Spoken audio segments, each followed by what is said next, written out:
Hi all welcome to Blasters arena. ഇന്ന് Kerala premier ലീഗിൽ നടന്ന മത്സരത്തിൽ കേരള ബ്ലാസ്റ്റേഴ്സ് കളിക്കളത്തിലേക്ക് ഇറങ്ങിയിരുന്നു. എതിരാളികൾ ഇന്റർ കേരള FC ആയിരുന്നു. ഈ മത്സരത്തിൽ വിജയിക്കാൻ കേരള ബ്ലാസ്റ്റേഴ്സിന് കഴിഞ്ഞിട്ടില്ല. സമനില വഴങ്ങുകയാണ് ചെയ്തിട്ടുള്ളത്. രണ്ട് ടീമുകളും 2 ഗോളുകൾ വീതം നേടുകയാണ് ചെയ്തിട്ടുള്ളത്. കേരള ബ്ലാസ്റ്റേഴ്സിന് വേണ്ടി പുതിയ താരമായ വിവാൻ കളിച്ച ഒരു മത്സരം കൂടിയായിരുന്നു ഇത്. കേരള ബ്ലാസ്റ്റേഴ്സിന് വേണ്ടി മുഹമ്മദ് അജിസൽ, സുബാൽ, അതുപോലെ തന്നെ തോമസ് കെ ചെറിയാൻ, മുഹമ്മദ് റിഷാദ് ഗഫൂർ, മുഹമ്മദ് ജസീൻ, സിദ്ധാർത്ഥ്, അമർ, സാഹിൽ ഖുർഷിദ്, അതുപോലെ തന്നെ മർവാൻ ഹുസൈൻ, വിവാൻ, അതുപോലെ തന്നെ മലയം എന്നിവരായിരുന്നു സ്റ്റാർട്ടിംഗ് 11-ൽ ഉണ്ടായിരുന്നത്.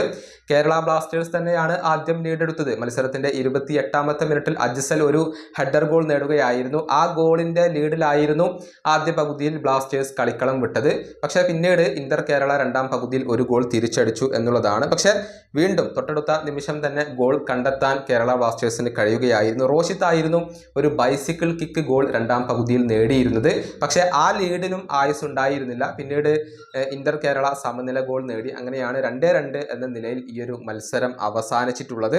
എടുത്തു പറയേണ്ട കാര്യം, 2 തവണയും ലീഡ് എടുത്തിട്ടും കേരള ബ്ലാസ്റ്റേഴ്സിന് ഈ മത്സരത്തിൽ സമനില കൊണ്ട് തൃപ്തിപ്പെടേണ്ടി വന്നു എന്നുള്ളതാണ്. വിവാൻ റൈറ്റ് ബാക്ക് പൊസിഷനിലായിരുന്നു കളിച്ചിരുന്നത്. കേരള ബ്ലാസ്റ്റേഴ്സ് അദ്ദേഹത്തെ റിസർവ് ടീമിലാണ് ഇപ്പോൾ ഉൾപ്പെടുത്തിയിട്ടുള്ളത്. അദ്ദേഹത്തെ സൈൻ ചെയ്തു എന്നുള്ള കാര്യം നേരത്തെ പല മാധ്യമ പ്രവർത്തകരും സ്ഥിരീകരിച്ചിരുന്നു. അതിപ്പോൾ ഉറപ്പായി കഴിഞ്ഞിട്ടുണ്ട്. അദ്ദേഹം കേരള ബ്ലാസ്റ്റേഴ്സിന് വേണ്ടി കളിച്ചിട്ടുണ്ട് എന്നുള്ളതാണ്. നേരത്തെ കേരള പ്രീമിയർ ലീഗിൽ നടന്ന മത്സരത്തിൽ ഗോകുലം FCയെ പരാജയപ്പെടുത്താൻ കേരള ബ്ലാസ്റ്റേഴ്സിന് കഴിഞ്ഞിരുന്നു. പക്ഷെ അതിന് പിന്നാലെയാണ് ഈ ഒരു സമനില വഴങ്ങേണ്ടി വന്നിട്ടുള്ളത്.